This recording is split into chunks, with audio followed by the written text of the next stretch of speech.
Is it just me, or did last week feel like a month of vacation? With July 4th coming on a Thursday, our family went up to the cabin on a Tuesday evening, was there all day Wednesday, came back super early Thursday for the 5K, Firecracker 5K, and then the parade, which if you haven't gone to the 4th of July parade, plan for a very long parade.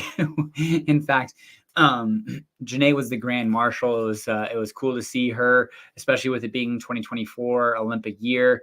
Obviously, very proud of her and what she's accomplished and who she is as a person. But holy cow, I mean, pretty much every city utility building, utility vehicle, it seemed, was going through there, as well as tons of other groups and candidates, city council members. But it was fun. It was the first time that I've gone to that parade in many, many years. And then following, we went to the city park fireworks. It was great. We parked along, or we camped out, I guess, along Sheldon Lake, and tons of people. And that's been probably a decade since I went to that firecracker show or fireworks show, because, well, we've had kids, so we've done everything from parking out on Carpenter Road, and just getting eyesight of Windsor and Lovelands and Fort Collins, to going to Windsor for the last few years, just because parking is so easy. Literally, you park close to the Windsor Reservoir or Windsor Lake, and you got a 5-minute walk, if that, maybe 2-minute walk, and with kids, not too big of a deal. And last year we tried to go to City Park, but it got absolutely obliterated with rain, so we weren't able to go. So this was the first time in really many, many years that I went to City Park, and tons of food trucks and vendors. The bus system afterwards, I'm doing a video coming out, the public transportation video. Super excited about that. But the buses were, absolutely lined and packed. So it was a long 4th of July weekend, and then all of a sudden it was Friday. And we still have an entire weekend ahead of us. And so it was great, but I am happy to be back. This is live in Fort Collins, and we're talking to you guys about things that have happening, what you can do this coming week, city council review, and developments under review, which I am, I am watching with excited eyes. Krispy Kreme just making its way through their build, and should be up and running sooner than later. So we'll be eating those quite often. Alrighty, let's start going with the timeline for the express toll lanes on the 19-mile stretch between Fort Collins and Boulder.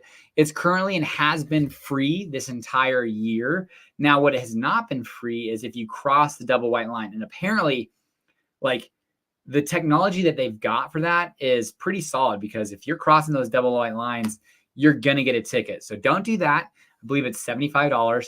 But at this point, they are hoping that it was going to be, the tolls were beginning in June or July, I believe. But now it's going to be early fall, if not, the hope is by the end of the year. So you've got a free express toll lane for 19 miles between here and Berthoud, with the next stretch between Berthoud and Longmont starting to take place.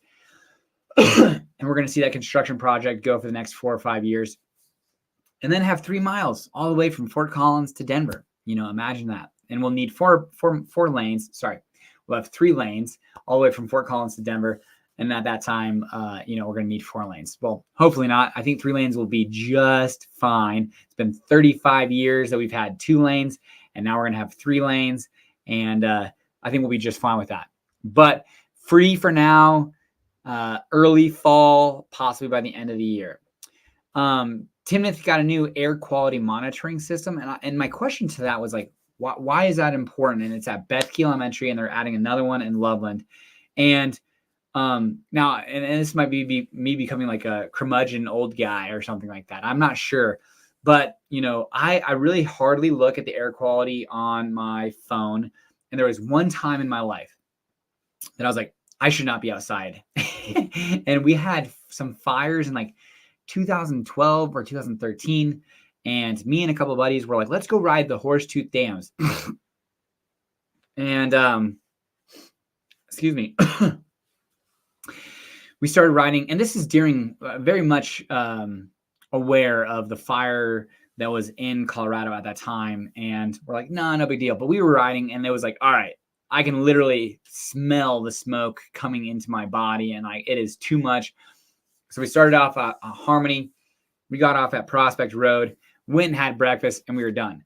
That was the only time in my entire life that I ever felt like I should not be outside and exercising and engaging. But, you know, obviously new technology, and we'll talk about that here moving forward, but new technology and understanding of the pollutants that are in the air and maybe how that can affect people with asthma, more susceptible individuals. So it's important, and that's the reason why they're having these air quality monitors, is so that people can make real-time decisions about what they're doing, whether that be outside playing sports or going for a walk, especially if they're more susceptible individuals or kids or adults or anybody with asthma. So that's going to be coming on board and available. 100 instructors at Front Range Community College. This is wild in this day and age. Now, granted, I'm a small business.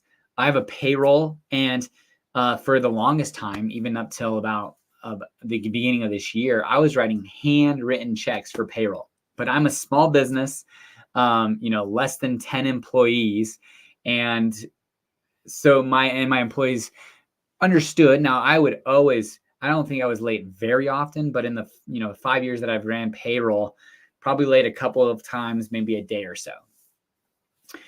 But I couldn't imagine being one of the adjunct professors at Front Range Community College that didn't receive a paycheck, and it was 2 weeks until they received that paycheck. Now, I will say this.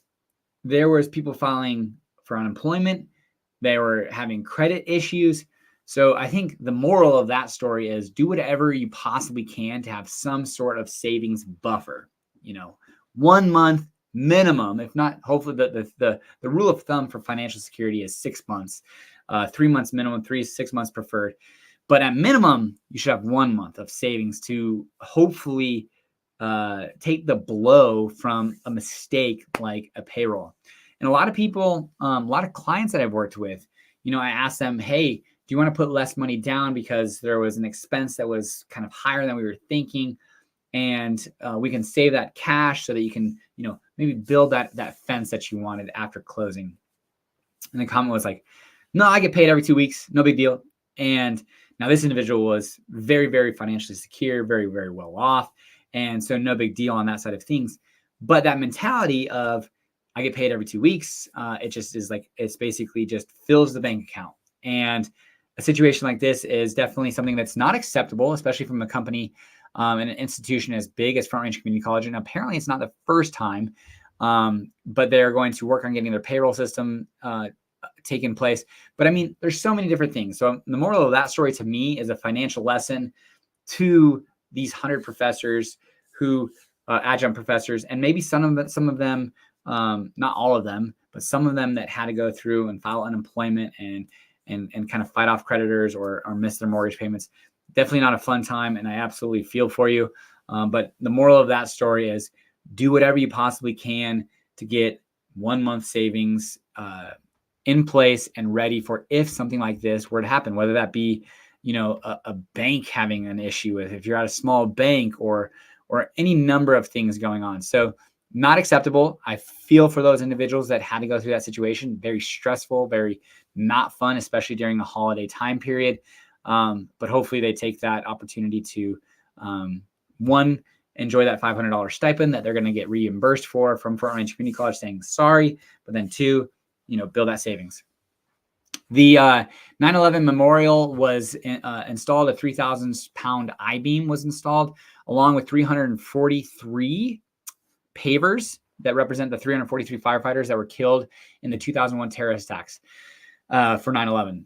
It was wild to hear 23 years since 9/11. I remember driving to school, Bolts Middle School, going into my science class, and just everyone like knowing something was wrong, hearing something was wrong, hearing it on the radio, and basically that entire day. So I think everyone can remember where they were at that time during, on 9/11.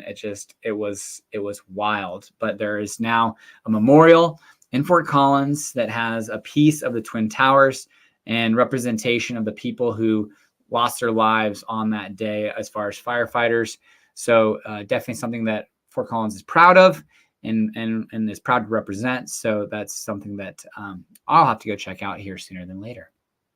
And I believe it's at the Spring Canyon Park, which is easy because Spring Canyon Park is one of the best parks for kids. Awesome water park. And now we can kind of go check that out. And I can help them understand, because they're 6, 4, and 2, and all they will ever do is read about it in a book. And so there's these perspectives. It's like, man, my kids, they'll never know what it's like not having a cell phone, or they weren't here when X happened, like the Great Recession, for the housing crisis in 2008 and 9. And the idea of they only read about this. So there's some crazy, aha dad moments of excited to be able to show them my history of and talk to them about where I was and what was happening in my life and the feeling that the school had and my fellow classmates and the fear, the concern, the sadness, all the above. So excited to see Fort Collins have a piece of that and representation of, the strength of the United States during that time for sure. Road construction galore. That's all I'm going to say. There is going to be road construction all summer. This is our summer peak time. So on Mulberry and College, I was just driving by it, heading east. And then there's road construction on Laurel near Colorado State University starting July 8th. That's going to go until July 24th. And then a 10-day closure starting on Monday for Kechter Road between Strauss Cabin and I-25. The cool thing is they're going to add a bike lane when this reopens. But road construction all over the place. We dealt with it on Harmony Road for a month, and apparently they were very much ahead of schedule on that, which is great because that was a nightmare of having one lane on Harmony Road between Timberline and I-25. But 'tis the season. And there is a actual tax, a 1/4 cent tax that's specifically for road maintenance that will be up for renewal, I believe, this November. And man, I will say an example I think I gave not too long ago when we were driving out to Brighton for track for the kids. And I was driving along this road, just potholes everywhere. The road just looked in disrepair. And I'm like, man, I'm so fortunate that I run a YouTube channel about Fort Collins and that I was just born here and all the luck of the lottery that I won by being into this community and getting to pour into it because it's easy. Generally speaking, it's very well maintained. It's very pretty. It does come at a cost, which we will be talking about here in a video coming up as far as like, don't move here if these 8 things you can't handle. And one of them is cost of living, and that's housing costs and city sales tax, which is now at 4.35% after the half-cent increase. The 2050 tax is what they're calling it, which half of that is going to Parks and Rec, 1/4 cent going to public transportation, and 1/4 cent going to climate initiatives. So, but all of those things are really like what make Fort Collins so special and great. And it has to be within reason, right? Because we can't just continue to add taxes and ultimately, make it unlivable. But the road construction is annoying, but man, is it absolutely well maintained, gorgeous, just no issues. I'm not worried about popping a tire going over a 2-foot pothole. Now that's an exaggeration, of course, but alrighty. Let's jump into city council. Those are the things that happened. All right, now I'm kind of finally getting over my 25-day cold. But city council meeting. Just tell me if my home value is going up is a comment. Oh, interesting. It's been relatively flat for the last 18 months, but long term, we're happy to talk more about that in big depth, but absolutely, if you're going to be here long term, sure, 100%. just hold time in the market, not timing the market. Anyways, all right, city council. Second reading of the occupancy ordinance passed 5-2. They estimated one thing that was super interesting was they estimated that 1,500 households in Fort Collins were breaking the U+2 rule, were in fact breaking the law. And so what this did was bring these people in compliance. The big kind of pushback between Kelly Olson and Susan Gutowski, our 2 council members, we're just really concerned about the overreach by the state of Colorado, saying, hey, let the municipalities deal with their own things in their own ways. We don't really like kind of home rule being overstepped by Big Brother, so to speak. So that was probably the biggest pushback. Kelly Olson was a huge proponent of the occupancy ordinance that began in the, I think, late 80s, early 90s, but was really enacted and enforced in 2005 moving forward. And he was just kind of sad to see it go. Fought for it for 25 years, but does believe, as does Jenny Arndt, believe that there will be something that comes back into and in front of the legislature for state of Colorado, as well as potentially city council in regards to occupancy or concerns about livability in neighborhoods, and if there are any issues with that. Now, between the time that the occupancy ordinance took place and now, there is a stronger nuisance ordinance that's in place that is hopefully going to take place of some of the problems that were caused by extra occupancy, cars, noise, trash, rubbish. So, I think one thing that I could do, if you'd like me to, comment below. Let me know if you want me to look into and read into further the nuisance ordinance and what does that mean? So if you do happen to live in a area, specifically, it's going to be kind of around that college area where there's student rentals or, single family housing that, pack in 10 people into the house. And if you'd like me to help you understand, hey, that might be fine so long as they're all, respectful, maintained, the house is in good condition, no noise, all that good stuff. But if XYZ happens, what are your repercussions as a homeowner or a renter here in Fort Collins if you are living by that? All righty. Oh yeah, one thing that was interesting. We had Jenny Arndt on the Fort Collins Fellows podcast. Go listen to one of 2 of her episodes on there. I think she's great. I think she does a really good job as far as the mayor of Fort Collins. But one of the things that she said that I really respected was, one of her goals to hang her hat on as a mayor was to work on the non-sexy things, the city charter. And essentially the city charter is a rule book of how Fort Collins plays. And there's a lot of this language is really pretty old and dated, and technology has come into play. So, a quick example is one of the language they were going to set changes from mailing out correspondence to sending out correspondence, so that it would allow the city to correspond by email rather than having to send out mail. So there's a lot of this language of updating and timelines of different things, just language in general, duplications.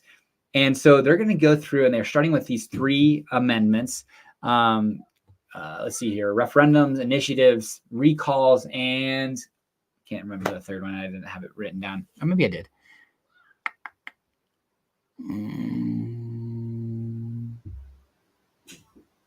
No, I didn't have it written down. So sorry about that. But those were the 2, and there's a third one. I cannot think about what the third one was. But anyways, they're going to clean up these the charter amendments and hopefully make it a more clear, understandable language, so that people who are submitting petitions or referendums or initiatives know what the process is and can easily do that, and then also allows the city to operate more efficiently. So cheers to City Council to taking this on, passed 7-0 that they are going to move forward with that. Now, it was interesting. There was a protest to 2 of those amendments that they were looking to get changed, and the protester didn't even show up. And so it was a quick 7-0 vote saying, no, we're going to disregard the protest. So if you're going to protest something that's happening at City Council, your best bet, not saying that you have any chance in hell, because a lot of times they have kind of I would say there's only been one time in the 3 years that I've been listening to City Council that there was enough public comment and input that I think in real time changed the opinion of the council. And I believe it was actually occupancy. And I could be wrong, but otherwise, most of the time, while there are like the war, the conflict in Gaza, war in Gaza, there's been numerous public comment situations where there's been hundreds, 50 to 100 people that have gone in there, and city council, yes, they're open to listening and want to, empathize, sympathize, but ultimately didn't do anything.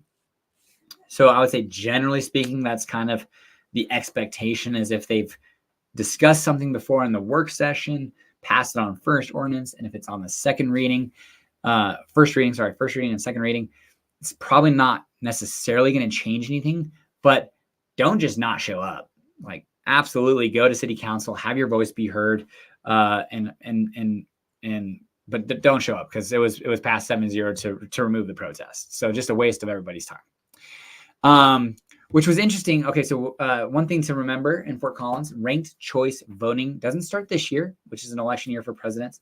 It starts in 2025. So in 2025, ranked choice voting begins. All righty. Let's see here. Oh, yeah. I want to read this real quick about why they are doing this. And I will share my screen.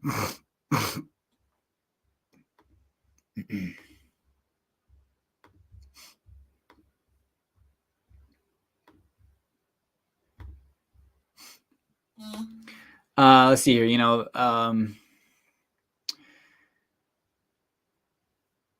Over time, charter provisions become obsolete, contradicting the desire to be changed to address current needs or trends. And so I think this is a great opportunity for that to happen. All right, traffic safety is the next deal that was being discussed. And Vision Zero fatalities and deaths. There was 3 things that they were voting on to come into play with the state law, which allows for these red light radar cameras to become speed radar cameras, and then additionally to allow AVIS technology and also the funding for it. I'm going to skip this because I've got some pictures here below. All righty. This is wild. The data reflects, this is the monthly average of red light camera speed detections of 11 plus miles per hour on our 6 red light cameras.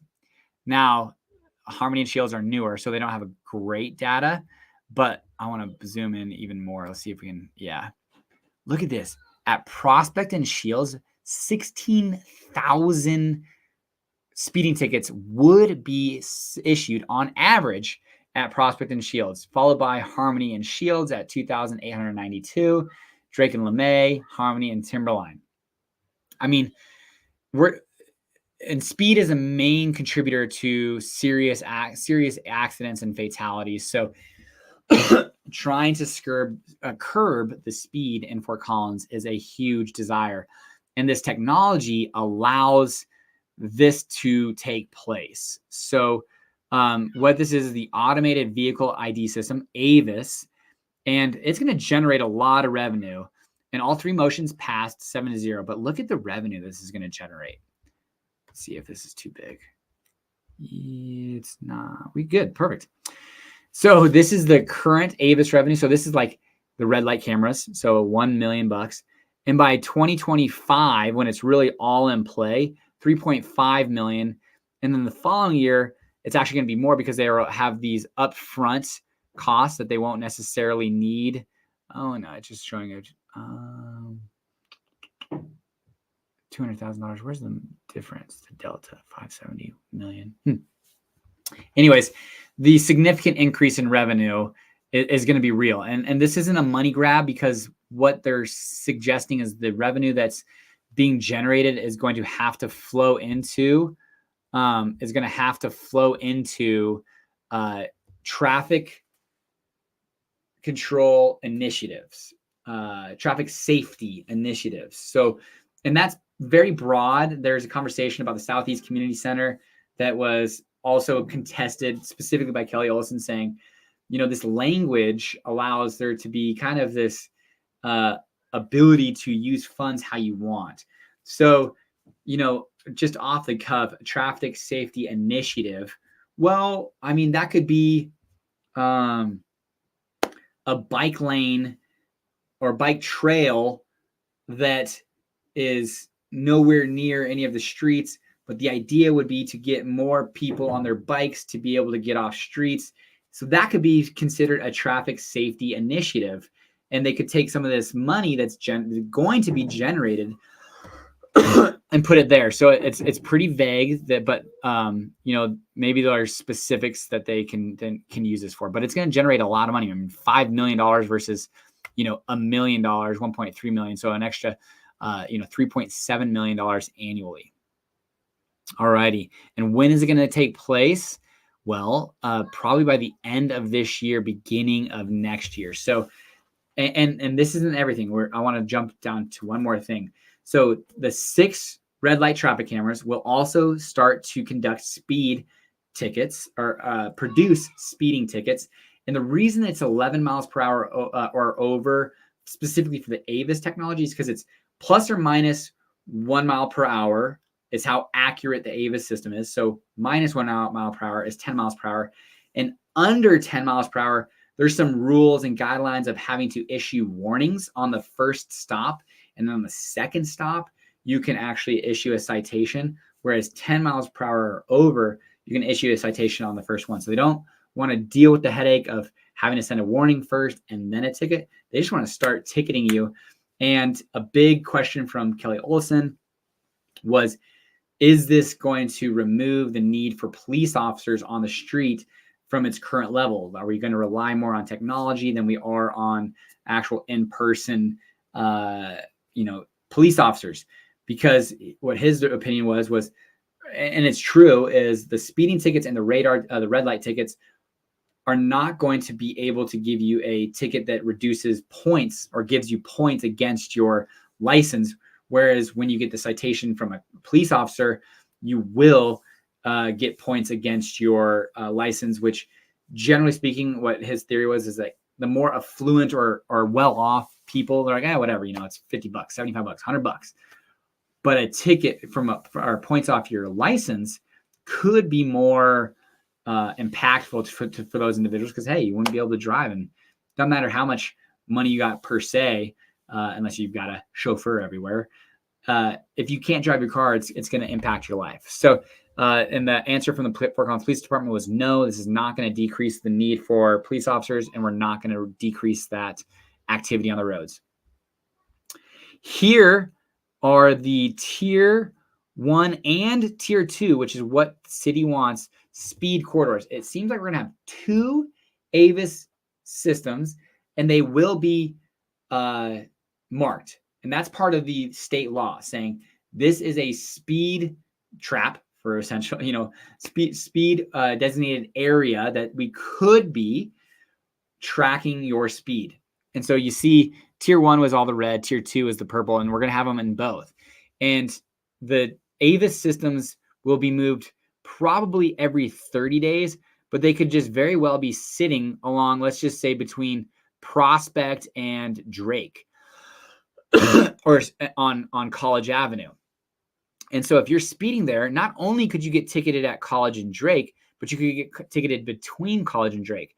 So the idea and hope is that this technology, speeding tickets and cameras, are going to decrease the amount of people speeding on the roads and hopefully help our Vision Zero plans. Because actually our traffic and strong injuries or severe injuries and fatalities have actually been increasing.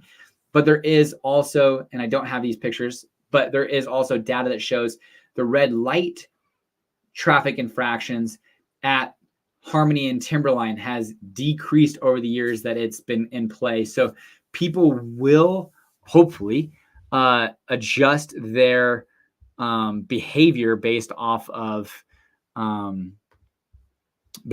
getting a ticket and or the fear of getting a ticket. So, alrighty, there's 2 last things that I want to talk about on City Council, and then we'll jump into developments under review and things that you can do.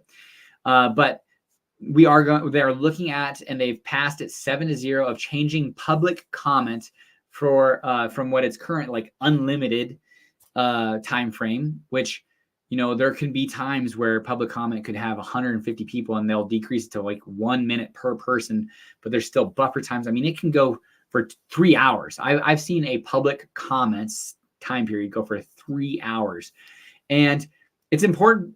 That's important because our city council members sometimes, not always, but there's a business part of the city council meeting every 2 weeks, every other Tuesday essentially. And I mean, we're having these people who might be at 10:30, 11 o'clock after having sat for 3 hours listening to public comment make pretty important decisions on the future of Fort Collins. So they were suggesting like, hey, let's limit public comment. That's not saying let's limit. There's some things that need to be clarified. That's not saying let's limit the comments available to the consent agenda or discussion items, which could be what they're discussing that night for the business section. But that could mean a citizen desired discussion that doesn't relate to the consent or discussion topics. And what they want to do is limit that to 40 speakers or 90 minutes, saying, hey, we're still going to allow it. And the majority of the time, that's usually never, it's a non-issue. Public comment usually lasts for 30 to 45 minutes, if not shorter sometimes. Most of the time, it's about 45 minutes to an hour. But this is just saying, hey, let's limit this. And then at the end, you can talk at the end if you'd like. But we want to get to our business and discussion so that we can kind of be fresh legs, for lack of a better phrase, and hopefully making better decisions for the current city and future city that is being discussed. And that passed 7-0 on first reading, I believe. So on second reading, it will come into play, which it'll just go. I'm learning so much about this city council. It's fun. I've really enjoyed it over the last 3 years. But I'll tell you what, it is clear as mud when you first get started. So if you want to get involved in the city council or watch city council meetings, it's overwhelming at first. It really is, but just stick with it. You'll start to learn the jargon, the lingo, how the meetings are, flow, topics about Fort Collins that are absolutely important. An individual asked at the earlier in this show, just tell me if my home value is going up. Well, city council is making some really significant decisions that could impact that, hopefully for the positive, but could impact that moving forward. So it's really not a bad thing as far as looking at it. Now, as far as value of your house going up, now the southeast side of Fort Collins already has the highest median sales price on all of Fort Collins. And it's probably going to just get a little bit of a boost even from what's coming in the next few years, which is the Southeast Community Center, which is going to be right near Twin Silos Park and Fossil Ridge High School off of Ziegler near Rock Creek, I believe it is. And it's going to be a $70 to $90 million facility with 2, but probably 3 pools there amongst a library. And this is going to be a state-of-the-art facility, wonderful facility for Southeast Fort Collins. And it's already been earmarked, tabbed, approved. It's happening. It's getting a little bit more expensive. I think the original estimate was 50 to 70, and now it's 70 to $90 million. And taxpayers are paying for it as far as how it's going to be funded and all that kind of stuff with all the bonds and everything like that. But Kelly Olson was suggesting that, hey, man, that's going to be an expensive deal. And that half-cent sales tax that we just increased, approved, there could be and probably will be some of those funds, funneled through and put towards that Southeast Community Center. But holy cow, that is a game changer for the southeast side of town where, really the closest pool is either Edora or Mulberry. And now we're going to have a state-of-the-art facility on the southeast side of Fort Collins. So super pumped about that. Anybody living around Harvest Park, Sage Creek, Fossil Lake Ranch, Observatory Village, all of that area. I mean, you're minutes walk from going to be a phenomenal facility. Alrighty, things to do. Sky gazing. Interesting as far as at Fossil Creek Reservoir on July 13th, 9 to 11 p.m. Drop in anytime during that time period. Registrations would be awesome. Accessible for anybody. It's on a paved road, so very little walking required. But volunteers from the Northern Colorado Astronomical Society provide telescopes and share their knowledge about the stars, planets, galaxies, and more.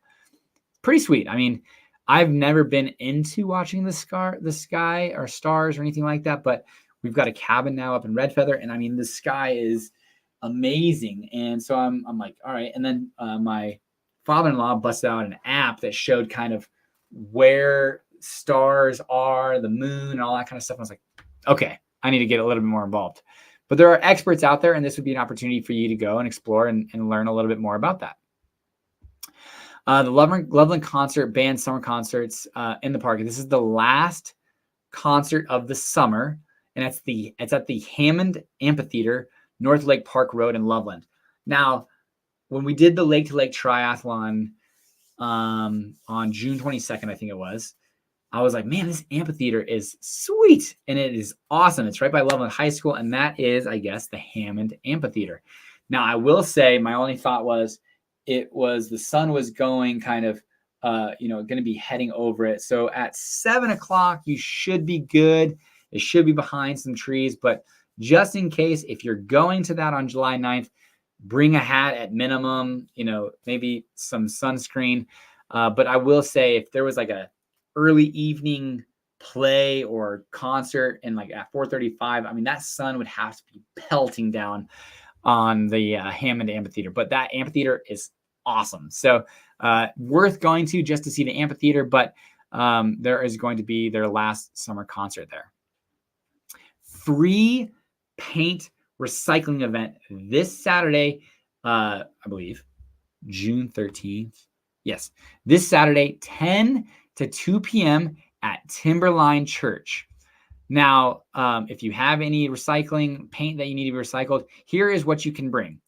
What you can bring is paint containers up to 5 gallons, latex, acrylic, and water-based paint, floor paints, deck coatings and primers, stains, sealers, and varnishes, urethanes, and textured coatings. What they won't accept, so do not bring this: spray paint, paint thinners, cleaning agents, automotive or marine-specific paints, craft supplies such as glues and adhesives, hazardous waste like roof patches or solvents, driveway sealant, and caulk. So if you've got that, you can't bring that. But man, I've got, our storage over here, and I've got probably like 4 or 5, not full gallons, but gallon buckets of old paint that we don't use anymore.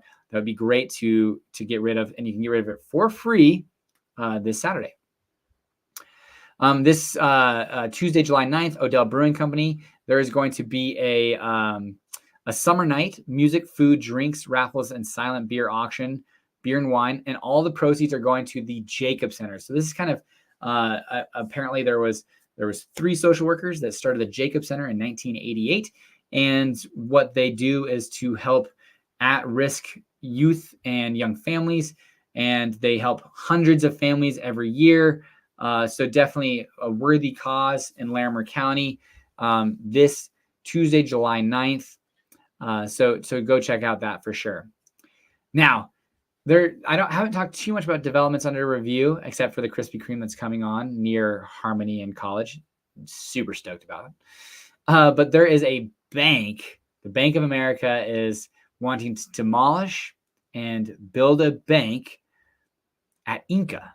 And we just went to Inca for the first time in years. And Inca used to be my favorite Mexican restaurant. I've been deprived. So if you see my wife around, you should suggest that, hey, let's go have you should go out to Mexican food with your husband. We love going to Pueblo Viejo, La Buena Vida, and Inca hasn't really been on that list, but we kind of stumbled into it not too long ago and absolutely loved it. So when I saw this, I saw the sign outside of Inca saying development under review, which you could always go look it up, but I didn't. But I saw this and I was like, damn, Inca is going away probably sooner than later. Maybe they're going to relocate. That would be awesome. But in its place, a dang bank. So in Bank of Colorado, there used to not even be one in Fort Collins. The closest one was in Longmont. So whenever we worked with clients that had a Bank of Colorado, they banked with the Bank of Colorado, I should say, had to go to cashier's check, had to drive a half hour to Longmont and back. But now we've got one at the Front Range Village near Council Tree, and potentially one now Drake and College. So that is all I've got for today. If you have any questions, comments, please like and let me know what your thoughts are about these weekly lives. Really enjoy doing them. Hopefully they're bringing value to you. And thank you for taking some time out of your day, and enjoy your full week back to work. All righty. Take care.